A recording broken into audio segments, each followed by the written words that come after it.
La Unión Europea le fijó un plazo a Brasil. A inicios de septiembre, este país deberá presentar toda la documentación correspondiente respecto del cumplimiento de las exigencias sanitarias con relación al uso de antimicrobianos. Si no lo hace, se le cortará el acceso de diferentes alimentos, entre ellos la carne vacuna. Esta mañana, en Mercado Visión, entrevistaron a Débora Villeco, esa asesora externa de la Comisión Europea, del Gobierno Europeo, y dijo lo siguiente. Bueno, no es correcto simplificar el tema diciendo Europa rechazó la carne brasileña por el Tratado de Mercosur. En realidad lo que pasó con Brasil muestra muy bien cómo está cambiando el comercio internacional y lo que ha pasado con Brasil es que la Unión Europea dejó a Brasil fuera de la lista de países habilitados para exportar ciertos animales y productos de origen animal a partir, como bien decías, del 3 de septiembre, porque consideró que Brasil no demostró en su momento garantías suficientes sobre el uso de antimicrobianos prohibidos o restringidos de animales destinados a alimentos. Estos antimicrobianos son cuestionados acá en la Unión Europea. No se trata solamente de encontrar residuos en una partida puntual. El punto más importante o central es que Europa exige garantías durante todo el ciclo de vida del animal, qué productos se usaron, para qué se usaron, si hubo receta veterinaria, cómo se registró el tratamiento y si la cadena puede demostrar que no se utilizaron sustancias prohibidas como promotores de crecimiento, que fue específicamente este caso, ¿no? Hasta ahora no hay una confirmación oficial por parte de la Unión Europea, pero sí se ha señalado una sustancia que está prohibida aquí. El problema informado, como yo decía, es más amplio, ¿no? Brasil no entregó esas garantías suficientes. Se habla de que ese compuesto es la La Virginia micina. virginamicina. Exacto, yo no Ujú. soy química, soy especialista en sostenibilidad nada más, pero el punto clave aquí no es solamente la molécula, ¿no? Para Europa, cualquier antimicrobiano usado para el crecimiento o para aumentar la productividad de los animales está prohibido. Sobre todo si es una sustancia que es utilizada fuera de los criterios permitidos, ¿no? Genera Ujú. un problema de acceso a mercado. Brasil necesita demostrar a la Unión Europea que puede garantizar el cumplimiento de las reglas durante todo el ciclo productivo, entonces no alcanza con una declaración general. En realidad va a tener que demostrar la restricción del uso de esos antimicrobianos prohibidos, va a tener que demostrar registros veterinarios por animal, por lote, por establecimiento, va a tener que demostrar trazabilidad desde el campo hasta el frigorífico, va a tener que demostrar auditorías, certificaciones sanitarias. O sea, hay una serie de documentación que va a tener que presentar Brasil para poder de alguna manera sortear esta situación. Yo no la veo fácil.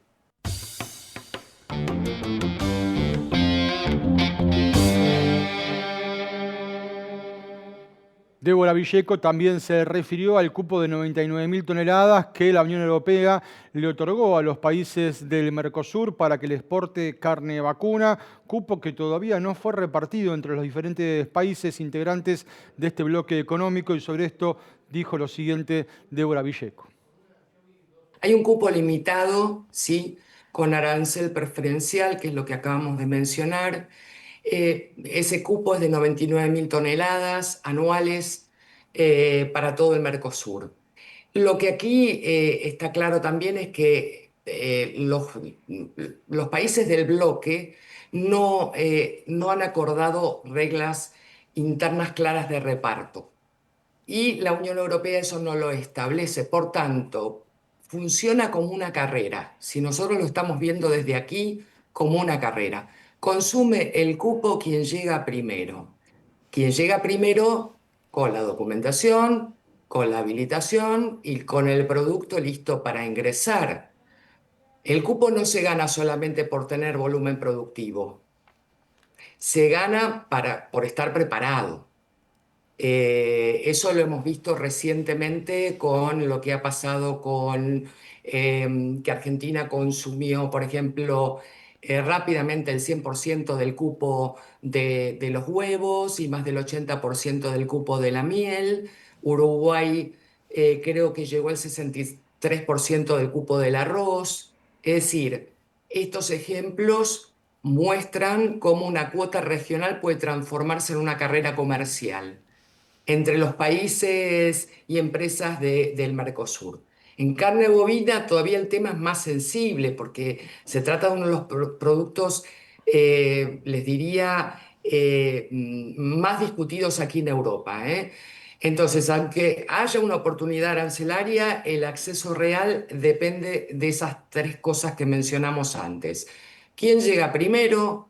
¿Quién cumple mejor? ¿Y quién puede demostrarlo? Con trazabilidad, ¿no? Con evidencia.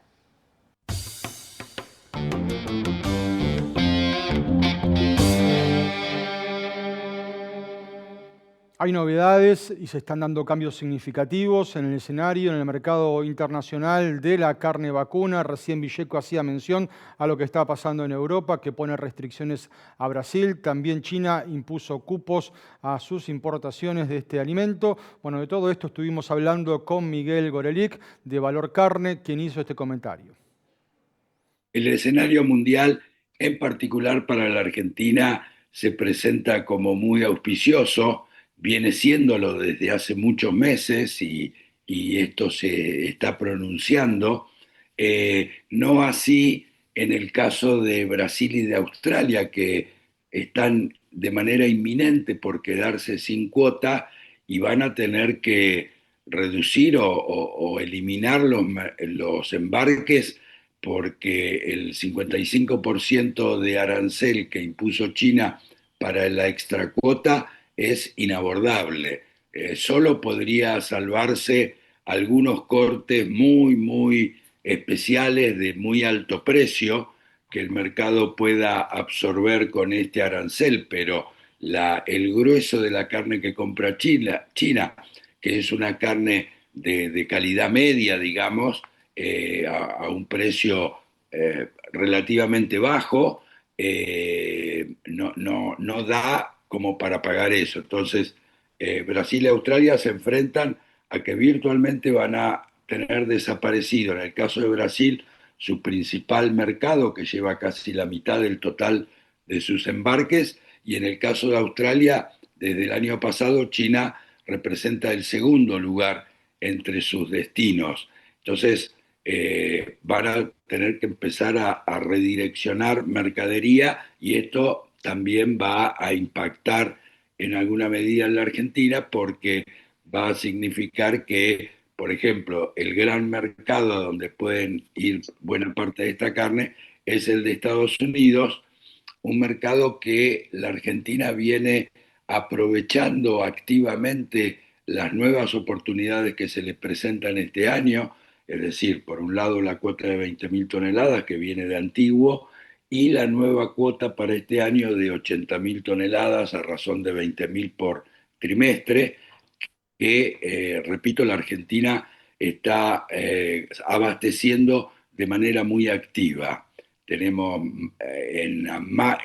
a fin de mayo tenemos cumplida más de la mitad de la cuota de 20.000 y vamos muy bien con la cuota trimestral, así que esto es un tonelaje muy relevante y que no va a quedar impactado desde el punto de vista de los volúmenes, pero puede estar un poco impactado en materia de precios.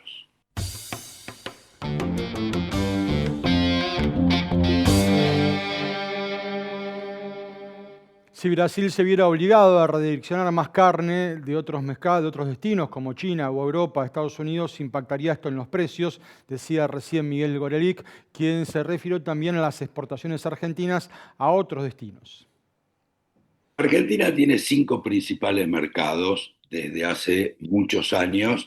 El resto de los mercados reciben relativamente bajo tonelaje.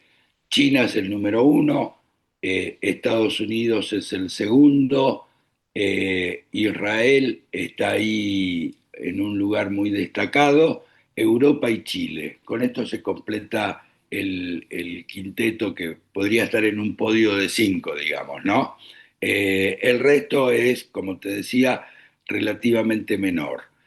En Estados Unidos se da la circunstancia que mencionaba antes, Europa con una cuota muy chiquita, nueva, también está absorbiendo cantidades importantes de carne y esto podría acentuarse en la medida en que se cumpla el plazo establecido por la Unión Europea para suspender las importaciones de carne brasileña, que Europa acusa que no están cumpliendo en materia del uso de promotores del crecimiento y Brasil dice que está cumpliendo con toda la normativa internacional. Pero Brasil exporta, cantidades importantes a Europa, bastante más que la Argentina, claro que mayormente carne congelada, que no es el principal destino de la carne argentina, pero de todas maneras una hipotética ausencia brasileña se va a sentir en el mercado europeo.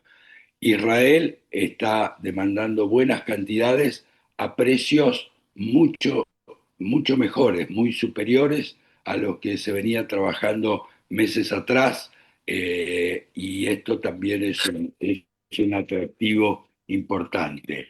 Y por último, Chile, que de estos 5 mercados es el que se está comportando de manera más débil.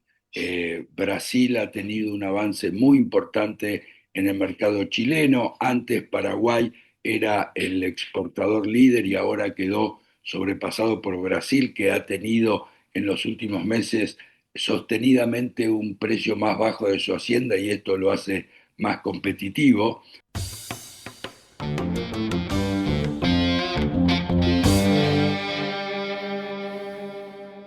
Nos metemos ahora con lo que está sucediendo en el engorde a corral porque hay niveles de encierre récord en estos establecimientos productivos dedicados a la terminación de animales previo envío a la faena. Tenemos una primera placa con datos del SENASA, son datos oficiales los que vemos en pantalla. Hay 2.216.000 vacunos encerrados en los corrales de terminación de la hacienda. Esto es prácticamente un 10% más respecto del récord anterior, que era de 2.040.000, 2.050.000 animales. El 4% del stock vacuno está en los corrales, en los feedlot, y hay 1.140 feedlot que informan. Hay también, por supuesto, otros establecimientos que no están registrados en SENASA, pero esta es la información oficial del organismo sanitario. Pasamos ahora a la siguiente placa, que es aportada por el informe mensual de la Cámara de Feedlot, donde se destaca este dato. La ocupación al 1 de junio es del 77% y tuvo un incremento del 4,5% respecto de la ocupación registrada un mes antes, es decir, en el arranque de mayo, con un índice de reposición de 1,35. Esto significa que por cada animal que va a la faena entra un 35% más. Ahí vemos cómo se reparte la ocupación por el tamaño del establecimiento, donde los más grandes, los que superan las 10.000 cabezas, tienen un nivel de ocupación del 86%, con fuerte presencia de la industria frigorífica, ya lo vamos a ver en otra placa. Los establecimientos más chicos con un nivel de ocupación de apenas el 44%. Vamos con la siguiente. En esta placa, aportada por la Cámara de Feedlot, da cuenta de la participación de las industrias donde la exportación en los feedlot hoteleros se queda con el 60% de la hacienda encerrada. Aporta el 60% de la exportación de la hacienda que hay en los feedlot hoteleros.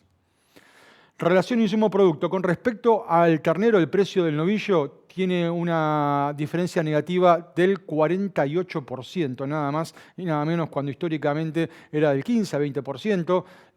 En ese rango se consideraba que era viable el negocio. Hoy llega al 48% la brecha entre el kilo vivo de ternero y kilo vivo de novillo. A pesar de que estamos todavía en la zafra en el momento de más oferta.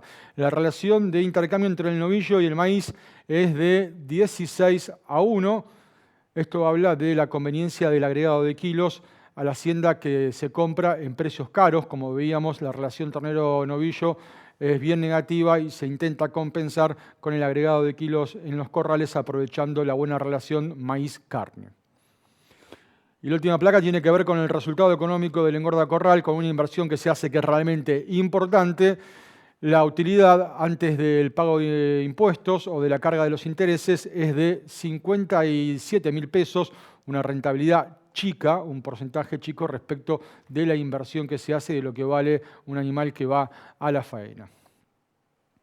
Dicho todo esto, repasamos los datos del SENASA, los que aporta la Cámara de Feedlot. Vamos ahora a conocer la opinión de Juan Eiras, quien estuvo esta mañana participando de Mercadovisión.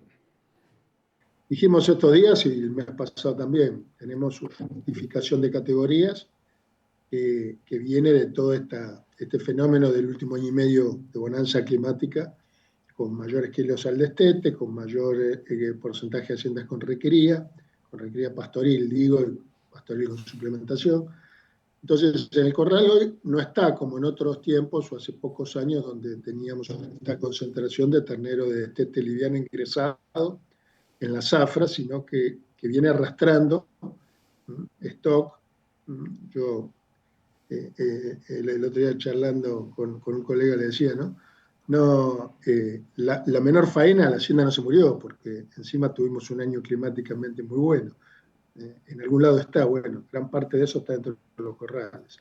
Entonces, ubiquémonos en que tenemos un diferimiento. Cuando uno mira el número fino y el informe de la Cámara, el índice de rotación y de salida de los feedlots está muy bajo.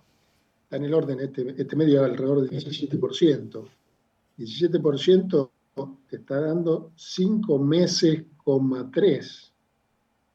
O sea, estás arriba de 150 días en el promedio de permanencia. Este es el gran dato, me parece, Juan, ¿eh?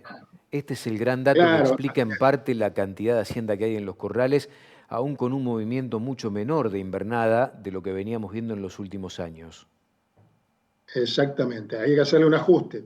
El 5,3, que sería 150 y pico de días, se ajusta porque la velocidad y el volumen de ingreso de los últimos 60 días fue mayor. Entonces, bueno, pero en definitiva, hagamos la cuenta que hagamos, estamos hablando de entre 120 y 150 días.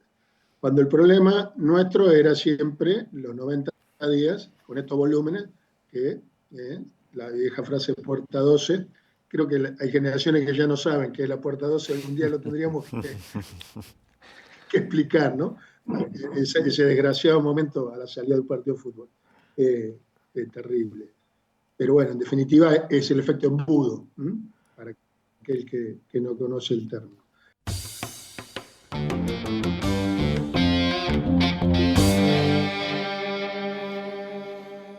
En otro tramo de la entrevista, Juan Eiras se refirió a uno de los datos que mencionábamos en las placas que pusimos recién al aire, que tienen que ver con la ocupación que hay según el tamaño del establecimiento productivo, según la capacidad de encierre de cada feedlot, y además se refirió a los temores que genera la baja que tuvo en las últimas semanas el precio del novillo.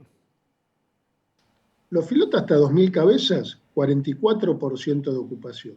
Hablemos que la media es 77, ¿no? 44% para los 2.000, 61% para hasta 5.000, 71% para los hasta 10.000 cabezas de cierre, pero 86% para los más de 10.000 cabezas.